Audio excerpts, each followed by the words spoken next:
conference room with me. Nobody leaves until we work this out. Cage match. Cage matches? Yeah, they work. How could they not work? If they didn't work, everybody would still be in the cage. Welcome to, I guess maybe welcome to my channel. This is my face reveal. Look at this ugly mug. I'm on a shitty little webcam with a Siren Mini mic. Maybe my quality will improve someday, maybe not. I think I just wanted to chime in on this conversation. I just got done watching Buzzcut Psycho's rebuttal to the recent Master Modes drama.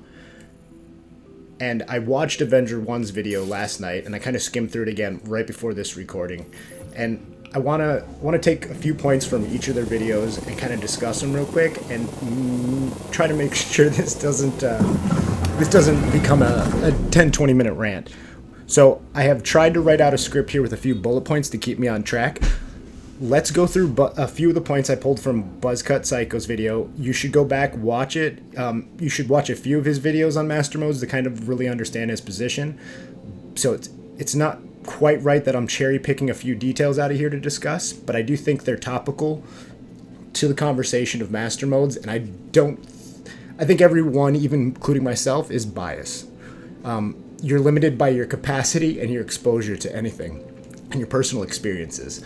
So Buzzcut Psycho's recent video, I mean, this is a point he's brought up plenty of times. One of the first things I want to discuss is his... Let's change this. So Buzzcut Psycho's belief that a small amount of the actual community even care about the Master Modes changes or think they're bad in general or even give a shit about PvP. And I think that's a fair argument, but I think his numbers are wrong when he talks about 100 to 200 top light fighter meta players are the only ones who actually care. We'll get into that in just a moment. The next one he says is Arena Commander is not popular, and that's because the old flight model was shit. Again, don't agree. And then the other argument he highlights or he makes alongside CIG is that accessibility is more important than player skill when it comes to gaming or when it comes to selling the game. And he emphasizes the fact that they're not making the game for you or me. They're making the game to sell.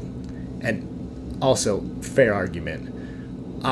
Where I disagree is the little bit of disdain you can tell that he has for the light fighter meta community. I know Avenger 1 is not a very... He's loved by some and hated by many. I know Buzzcut Psycho is hated by many and loved by some. So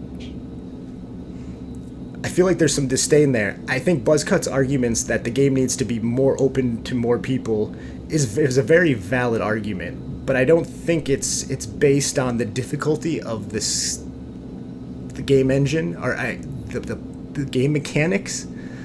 I think Star Citizen is overly complicated because of its scope, and it has relatively simple game mechanics.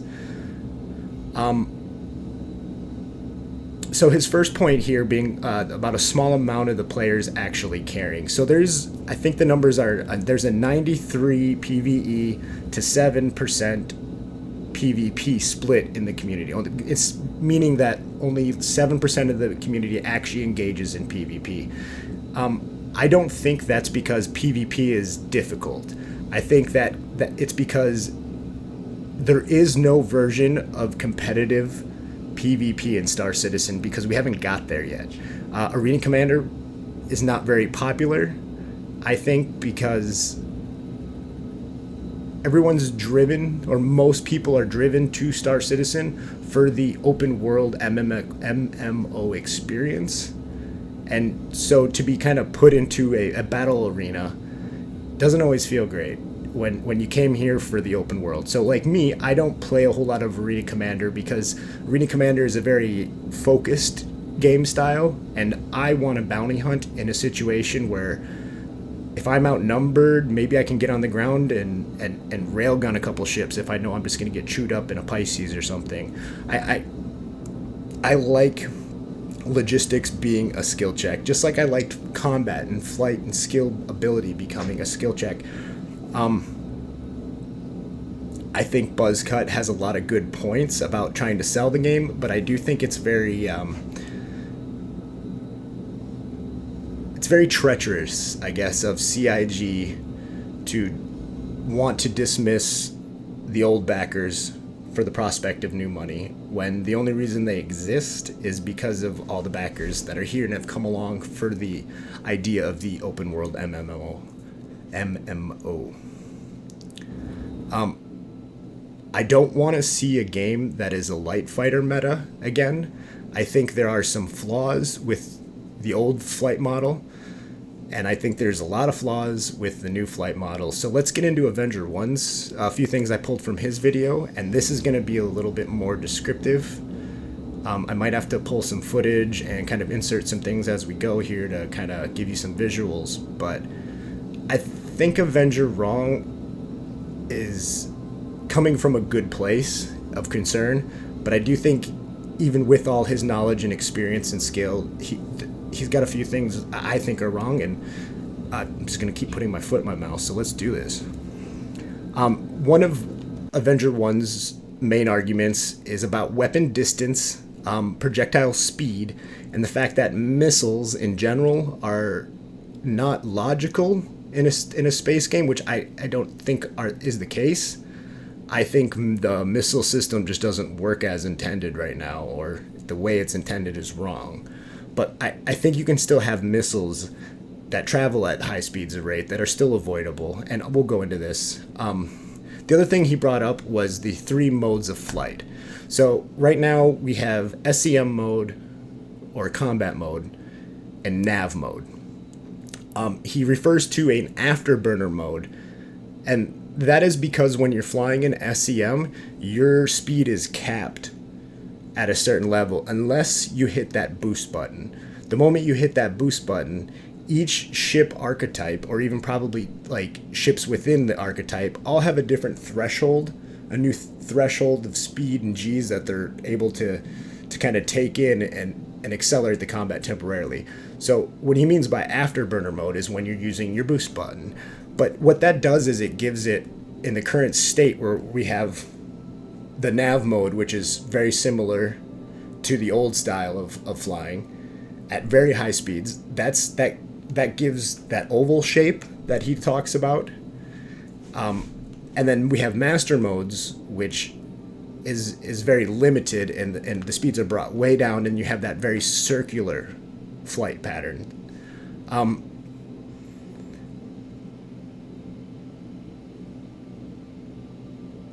I think this is where things start to get confusing for people. I like his description of the old flight model being a box, and maybe I can hopefully put it up here for you. So the old flight model has a very square shape to it, and that's because you can trichord. You can thrust upward, forward, and to the right, and kind of stack all of those G-forces on top of each other and gain an advantage. So you're at a disadvantage if you're not using more than 3 directions at the same time, because those G-forces stack. And that allowed for a very square shape to the old flight model. So you'd have your ship going, and then you have your square built out, and you could reach the peak by pushing out to these corners, and that's where your ship was at its most capable. With CIG trying to achieve a World War II flight model, I think them focusing on any flight model that is circular at all is completely illogical, and it's not going to work the way they want it to. This is where I would agree with Avenger 1 on a lot of his points. He is argued for a more oval-shaped, I believe, flight model, just like the old previous. I mean, similar to nav mode now. He does admit that the old flight model had some exploits to it, but it being skill-based is what drove me here. So I guess I'm going to keep rambling, but if you think about a World War II dogfight where you have 2 propeller planes that have to go full bore to kind of keep themselves going and in the air, the flight patterns and the combat patterns were very linear. So with a ship that has a bubble circle around it because it can kind of project itself evenly in every direction here, it's never going to perform the same way that a old school dogfighting kind of plane would have. When I imagine the flight model of an old school dogfighting plane, I like to imagine a triangle, and that triangle emphasizes the forward acceleration or speed that the ship, or the plane, I'm sorry, is able to kind of hit. And so it still makes positioning on the battle space the priority and the main focus, because if you know, you were to get lined up in someone's sights and they were to get some clear shots on you and put some holes in your ship, I mean, that might be you or your gunner down, because there was no shielding back then, right? So to achieve that, you have to have a very forward-focused flight model, where at high speeds, going backwards is extremely detrimental and maybe not feasible to the forward trajectory of your spacecraft. Even going to the side or banking severely affects the amount of forward thrust, and slows that capability down. So if they ever want to achieve a World War II model of combat, they're gonna have to focus on a very triangular flight characteristic, where again, forward is the most powerful. There is no backup, and going left or right compromises that forward speed. I think they had this with G-forces and they got lazy. So when you look at this box formation here that we have on the Avenger 1 video here, you can see when you push out to the corners, like I already explained, that's where you were able to finagle it. So instead of using G-forces to limit the speed or acceleration of a player or their capabilities, and making them feather it exactly, instead of making G-forces impact the player more, they built an entirely new mechanic to kind of regulate players. And I think it also feeds into, again, accessibility and racing and a bunch of other things. But I think G-forces was the thing they had to do that. The human body can only sustain a certain amount of G-forces before you black out. So by allowing the ship and the player to reach higher amounts of G-forces on that tricording angle, that's where the game-breaking mechanic came from. I don't think it's because flying ships is difficult. I think it's because it's their lack of ability to achieve the realness of like a DCS fighter pilot, where they are actually mimicking how a plane would work. Star Citizen has decided to go 6 degrees of freedom, which changes that.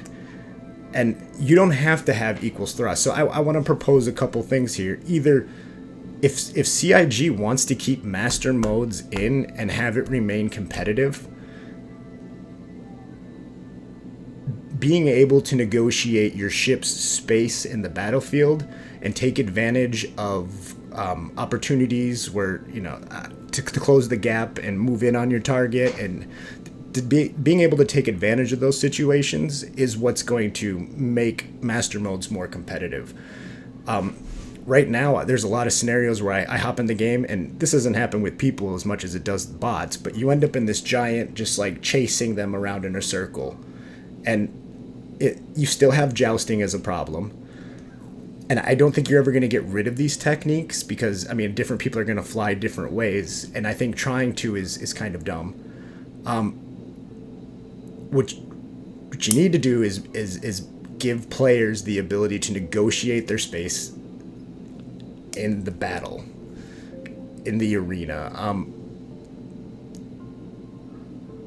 I think I'm kind of rambling again.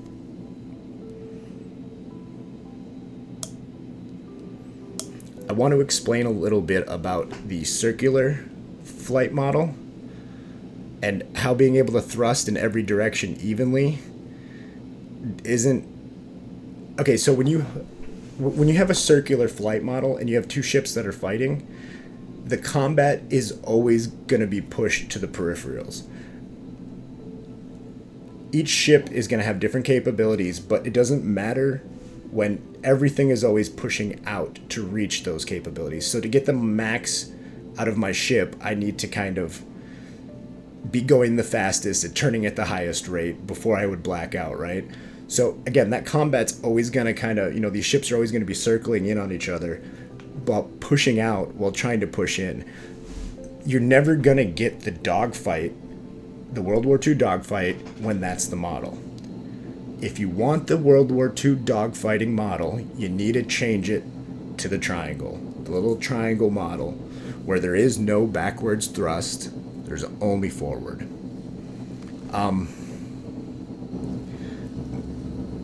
Before I keep rambling, I'm just going to put this out there. If anyone likes what I'm saying, like the video, maybe I'll do some more talking and try to do scripts and shit. But I think these ideas can be explored a lot more. I think I'm just going to spin my wheels on these 3 points, and I don't want to do that. So thank you for coming to my channel. If you made it this far, I appreciate you. Tell me what you think in the comments below, and maybe we'll do more of these face-to-faces, huh? 07.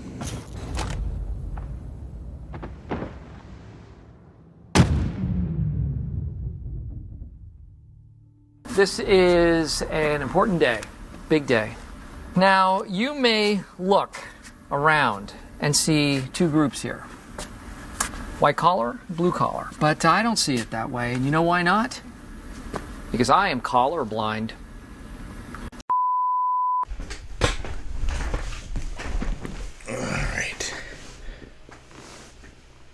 All right. Okay. Well, welcome to my channel. I guess this is the first time I'm going to be on camera. Why can't I talk?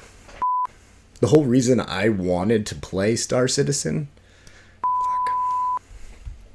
I don't even know why the hell I'm going to make this video, but I just got done watching Buzzcut Psycho's video and his rebuttal to A1 about master modes, and I recently re-skimmed back through Avenger 1's video after watching it last night, and we're not gonna react to them today, but I am gonna pull a few points that I think are important from each of their videos here.